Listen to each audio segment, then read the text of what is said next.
11th class account का आज second lecture है आपका। ठीक है ना। कल आपका पार्ट 1 में मैंने आपको कुछ नाम थे जिनके बारे में डिटेल में पूरा बताया था, जैसे बिजनेस, ट्रेड, प्रोफेशन वगैरह। ठीक है ना। मैंने कल आपको 5 नाम बताया था। 6th नंबर से मैं वापस स्टार्ट कर रहा हूं। ठीक है ना। तो उसके बाद हमारा जो नेक्स्ट पॉइंट आएगा 5th के बाद में, मैंने आपको कल बताया था business, trade, profession, proprietor, capital, 5 नाम बताए थे। ठीक है ना। अब हमारा आता है 6th नंबर पे ड्राइंग। ड्राइंग वो नहीं है जो आप चित्रकारी करते थे बचपन में। ठीक है ना, कि ड्राइंग करके पेंटिंग बनाते, वो नहीं है। ड्राइंग का मतलब आहरण होता है। हिंदी में बताया था आहरण।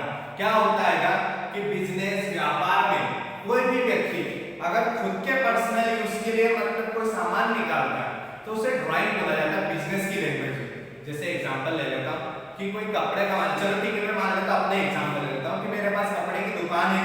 ठीक है, मैं कपड़ा क्यों लाता हूं? बेचने के लिए, बट उसमें से मैंने कुछ कपड़े अपने लिए निकाल लिया, अपने परिवार के लिए निकाल लिया। ठीक है ना। तो जब उस चीज की एंट्री करूंगा अकाउंटिंग में, बिजनेस में, तो उसे मैं किस नाम से शो करूंगा? ड्राइंग के नाम से। क्लियर है। नेक्स्ट आता है गुड्स। गुड्स का मतलब होता है माल। माल एक चीज याद रखना, गुड्स का बहुत इंपॉर्टेंट है, क्योंकि कोई भी बिजनेस हो बिना गुड्स के, बिना माल के चलता ही नहीं है। गुड्स मतलब माल। माल जो चीज आप बेचते हो और परचेस करते हो, ठीक है ना, वही आपके लिए गुड्स कहलाएगा, जिससे आपको इनकम होगी। जैसे कपड़े की दुकान है तो मेरा काम क्या हुआ? कपड़े का। ठीक है ना। तो कपड़े बेचना मेरे लिए माल, सॉरी कपड़े हुए, तो कपड़े खरीदना और बेचना वो क्या कहलाएगा? मेरे लिए माल। ठीक है ना। किसी के फर्नीचर की दुकान है तो उसके लिए उसका माल क्या हो गया? फर्नीचर हो गया। इलेक्ट्रॉनिक की दुकान है, उसके लिए इलेक्ट्रॉनिक का जो सामान है वो क्या हो गया? उसके लिए गुड्स हो गया, माल हो गया। ठीक है। फिर आता है हमारा नेक्स्ट पॉइंट परचेस, माल खरीदना। माल खरीदना, यहां पर एक चीज याद रखना कि ये दो वर्ड है, परचेस और सेल्स। ये हमेशा इसके साथ लगेंगे, गुड्स के साथ में। ठीक है ना। एक एग्जांपल उसी का कपड़े की दुकान में ले लेते कि मैंने किसी से कपड़ा खरीदा। ठीक है ना। तो वो क्या हो गया? परचेस में। ठीक है। बट उसी कपड़े पर अगर मैं लिख दूं क्या, मैंने पंखा खरीदा या फिर फर्नीचर खरीदा, तब वहां पे परचेस नहीं आएगा। ठीक है ना। क्यों नहीं आएगा? क्योंकि कपड़ा मेरे लिए क्या है? माल है। मैं कपड़े का बिजनेस करता हूं, फर्नीचर का और पंखे का नहीं। तो फर्नीचर और पंखा क्या होगा? मेरे लिए असेट्स हो गए, जो मैं आगे बताऊंगा। ठीक है ना। तो परचेस किसके लिए यूज होगा? गुड्स के लिए। जब भी आप माल खरीदोगे तो उसका नाम की जगह क्या आएगा? परचेस आएगा। नेक्स्ट है सेल्स। ये भी गुड्स के लिए ही यूज होगा। जब भी आप माल बेचोगे, ठीक है ना, जो भी आपका माल है, कपड़े की दुकान है, कपड़े बेचते हो, तो आप गुड्स की जगह क्या आ जाएगा? वहां पर सेल्स आ जाएगा। ठीक है ना। नेक्स्ट पॉइंट होता है परचेस रिटर्न। परचेस का मतलब माल खरीदना, रिटर्न का मतलब वापस आना। तो परचेस रिटर्न, खरीदा हुआ माल वापस होना। खरीदा हुआ माल वापस होना क्या होता है कि बहुत बार ऐसा होता है कि हम माल खरीद तो लेते हैं, ठीक है ना, बट उसमें डैमेज होता है तो उसे क्या कर देते हैं? वापस रिटर्न कर देते हैं। जैसे मैंने किसी और से माल खरीदा, मेरी दुकान में, कपड़े की दुकान है, तो माल खरीदा है, बेचने के लिए। अब मेरे पास माल आया, मैंने देखा क्या डैमेज पीस है, तो मैंने उसको क्या कर दिया? वापस कर दिया। तो वो क्या हो गया? परचेस रिटर्न, खरीदा हुआ माल वापस होना। ठीक है। सेल्स रिटर्न, बेचा हुआ माल वापस होना। मैंने माल लिया आया, अभी जो चीज कंडीशन मैंने देख ली थी कि डैमेज पीस है, तो मैंने खुद वापस कर दिया। बट अगर वो कंडीशन में नहीं देख पाया और मैंने उसको किसी और को बेच दिया, ठीक है ना, तो वो व्यक्ति अगर वापस करके वो लाके देगा तो वो क्या होगा? बेचा हुआ माल, सॉरी सेल्स रिटर्न। एक ही वही चीज है कि सिर्फ घूम के आ रही है। मैं दुकानदार हूं, कपड़े का व्यापारी हूं, मैं किसी से माल खरीदा और उसमें मैंने डैमेज देख लिया, उसमें मिस्टेक देख ली, मैं वापस करूंगा तो परचेस रिटर्न। ठीक है ना। तो बल्कि अगर मैंने डैमेज नहीं देखा, उसकी मिस्टेक नहीं देखी और मैंने किसी और को वो माल बेच दी और वो मेरे को लाके देगा, तो मेरे लिए क्या होगा? Sales return. नेक्स्ट आ जाएगा स्टॉक, भंडार। गोडाउन देखे होंगे आपने, ठीक है ना, नाम सुना होगा गोडाउन, जब माल भर के रखा जाता है।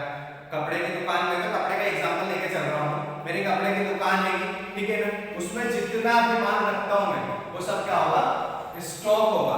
त्योहारों का टाइम आता है ना, रक्षाबंधन आ रही है, नवरात्रि आ रही, गणेश जी आ रहा, दिवाली आ रही, स्टॉक करना जरूरी है। क्यों? क्योंकि सीजन पे हमारा माल बिकता है, तो हर आदमी पहले से स्टॉक करके रखता है, क्योंकि सीजन में दुकान पे बैठेगा कि माल खरीदने जाएगा, इसीलिए हर आदमी क्या करता है? स्टॉक। स्टॉक सभी चीज का होता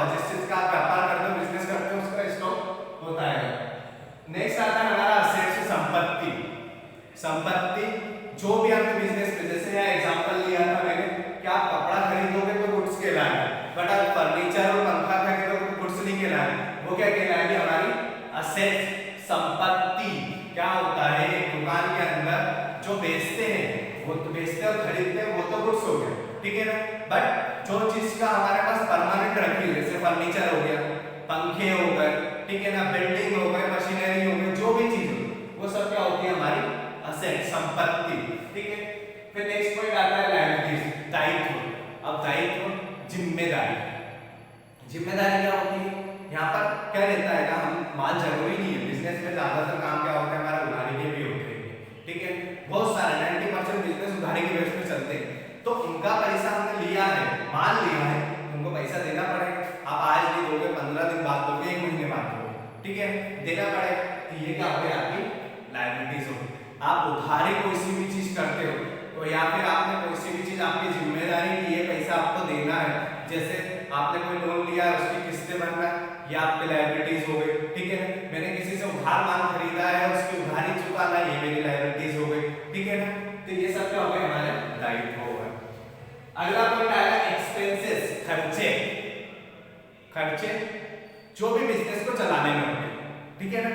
एक चीज और बताता हूं आपको, एक्सपेंसेस और एक्सपेंडिचर दोनों का मतलब, खर्चे और व्यय एक ही बात होती है, दोनों का मतलब खर्चे ही होता है, लेकिन दोनों का करने का तरीका अलग अलग हो जाता है। कैसे?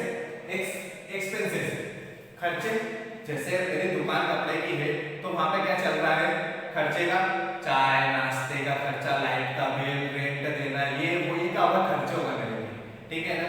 वर्कर आए, वर्करों को दिन में चाय बनाना, ठीक है ना, लाइट का बिल भरना, बहुत सारे ऐसे छोटे मोटे जो खर्चे थे, नगर निगम वालों को देना, टैक्स देना, ऐसे बहुत सारे खर्चे होते हैं। ये सब क्या होता है मेरे खर्चों में, एक्सपेंसेस हो गए मेरे, ठीक है। बट एक्सपेंडिचर, मैं मेरे बिजनेस को आगे बढ़ाना चाहता हूँ, कुछ नया करना चाहता हूँ उसके अंदर, ठीक है। जैसे एक 10 बाय 10 की दुकान है, मैंने उसको पीछे से और बड़ी कर दी, ठीक है, उसमें जो खर्चा हुआ वो क्या होगा मेरा एक्सपेंडिचर। एक्सपेंसेस में नॉर्मली डेली के खर्चे आते हैं, और एक्सपेंडिचर में वो खर्चे आते हैं जिससे आपके प्रॉफिट में बढ़ोतरी हो, आपकी जो इनकम हो वो बढ़े। जैसे मेरे पास में एक गोडाउन था, मैंने एक गोडाउन में उसमें खर्चा करके उसको बढ़ा दिया, दुकान छोटी थी उसको और बड़ी कर ली, मेरे पास एक पंखा लगा था, मैंने एक और लगवा दिया, ठीक है ना, दुकान बड़ी हुई, पंखे लगे। फर्नीचर मेरे पास छोटा था, मैंने उसको और बड़ा कर लिया, ठीक है। तो ये सब क्या होगा एक्सपेंडिचर होगा, क्यों? क्योंकि इससे आपकी इनकम बढ़ रही है। और एक्सपेंसेस में डेली के खर्चे, चाय नाश्ते, लाइट का बिल, ये वो सारे खर्चे इसमें आते हैं, और इसमें वो खर्चे आते हैं जिससे आपकी इनकम बढ़ रही है। नेक्स्ट आता है 17 नंबर का पॉइंट, इनकम, आय। आय ये क्या होती है, सुना आपने, ठीक है। बहुत सारे लोगों के लिए इनकम अपने अपने सोर्सेस अलग अलग होते हैं, कोई वेजेस मजदूरी से कमाता है, कोई अपना वेतन लेता है, सैलरी लेता है, ठीक है। तो सबका, पर बिजनेस में इनकम क्या होगी?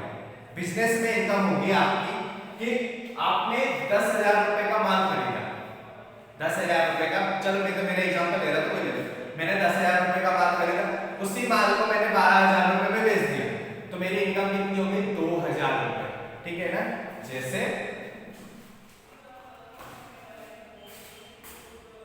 10,000 का माल खरीदा और 12,000 में बेच दिया, तो 2,000 रुपए मेरी क्या हो गए इनकम हो गई, ठीक है ना। अब इसके बाद आता है लॉस, तो इसी पॉइंट को मैं अपोजिट कर देता हूं, इसी पॉइंट को मैं अपोजिट कर देता हूं। 10,000 का माल खरीदा, 9,000 में बेच दिया, तो 1,000 रुपए मेरे लिए क्या हो गया लॉस हो गया, नुकसान हो गया, हानि हो गई मुझे, ठीक है ना। तो मैं सोचता हूं कि सारे पॉइंट आपको क्लियर हो गए होंगे, समझ में आ गया होगा। एक बार और बोल देता हूं वापस से, ड्राइंग पर्सनल यूज के लिए, खुद के लिए, अगर आपने बिजनेस में से कुछ चीज निकाली, माल भी हो सकता है, पैसा भी हो सकता है, वो क्या कहलाएगा ड्राइंग, ठीक है ना। गुड्स, जिस चीज को आप खरीदते बेचते हो, जिस चीज का आप व्यापार करते हो, वो गुड्स हो गए। परचेस, माल को, गुड्स को खरीदोगे तो परचेस हो जाएगा, और उसी गुड्स को अगर आप बेचोगे तो सेल्स हो जाएगा। परचेस रिटर्न, आपने जो माल खरीदा है, आपका जो माल खरीदा है उसको वापस कर देना, परचेस रिटर्न। आपने जो माल बेचा है तो सामने वाला, बेचने वाला आपके पास वापस लिया, तो परचेस सेल्स रिटर्न। स्टॉक, भंडार, जितना भी आपके पास में माल रखा है वो सब आपका स्टॉक है। असेट, संपत्तियां, फर्नीचर, बिल्डिंग, जो भी आपके पास में है, आपके नाम पर या आपके घर वालों बिजनेस के नाम पर वो संपत्ति है। नेक्स्ट आता है लायबिलिटी, आपको किसी को कुछ भी उधार दिया है, सॉरी उधार देना है, ठीक है ना, जैसे मैंने माल खरीदा और मुझे उसका पेमेंट देना है, ठीक है ना, मैंने लोन लिया उसकी किस्तें भरनी है, तो ये सब क्या होगा मेरे लिए असेट्स हो गए, सॉरी लायबिलिटीज हो गए। नेक्स्ट है एक्सपेंसेस, खर्चे। खर्चे क्या होगा मेरे लिए, छोटे मोटे जो भी चाय नाश्ते वगैरह के जो होते हैं वो सब एक्सपेंसेस के नाम से आते हैं। एक्सपेंडिचर, बिजनेस को आगे बढ़ाने के लिए जो भी खर्चे होंगे वो एक्सपेंडिचर होंगे।